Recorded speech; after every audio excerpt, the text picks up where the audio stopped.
over the edge. Feel like I'm floating through the air. The pain I felt is paid for. Warahmatullahi wabarakatuh.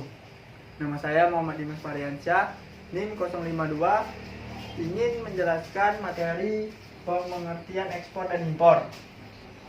Yang pertama yaitu ekspor. Ekspor adalah cara menjual barang dan jasa kepada pihak yang ada di luar negeri. Contoh, kita menjual barang hasil kerajinan atau barang asongan atau ukir-ukiran ke Jepang. Ini berarti kita melakukan ekspor ke negara Jepang. Barang yang kita jual ke luar negeri disebut sebagai barang ekspor. Sedangkan lembaga atau orang yang melakukan ekspor disebut eksportir. Pernahkah kamu melihat barang-barang yang berlabel kualitas ekspor pada barang-barang buatan Indonesia?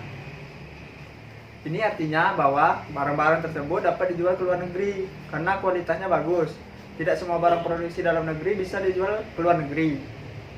Negara yang mau membeli barang-barang produk kita pasti akan memilih barang-barang yang berkualitas bagus. Oleh karena itu, barang-barang yang diberi label kualitas ekspor adalah barang-barang yang dianggap bagus mutunya.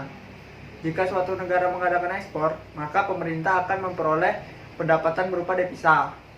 Barang-barang yang diekspor Indonesia terdiri atas dua macam, yaitu minyak bumi dan gas bumi atau migas. Yang kedua non migas, antara lain hasil-hasil pertanian, perikanan, perkebunan, kehutanan, dan industri. Yang kedua yaitu pengertian impor. Impor adalah kegiatan memasukkan atau mendatangkan atau membeli barang dan jasa dari luar negeri. Jika kita membeli barang-barang dari luar negeri seperti mobil, alat elektronik, berarti kita melakukan impor. Barang yang kita beli disebut sebagai barang impor, sedangkan lembaga atau orang yang membeli barang dari luar negeri akan disebut importir. Jadi barang impor adalah barang-barang buatan luar negeri yang dibawa masuk ke dalam negeri. Mengapa negara itu melakukan impor? Suatu negara melakukan impor karena yang pertama yaitu negara pengimpor tidak dapat menghasilkan barang tersebut karena tidak mempunyai bahan dasarnya. Yang kedua, negara pengimpor dapat memproduksi barang impor tetapi biaya lebih mahal. Yang ketiga, negara pengimpor dapat menghasilkan sendiri tetapi jumlahnya belum memenuhi.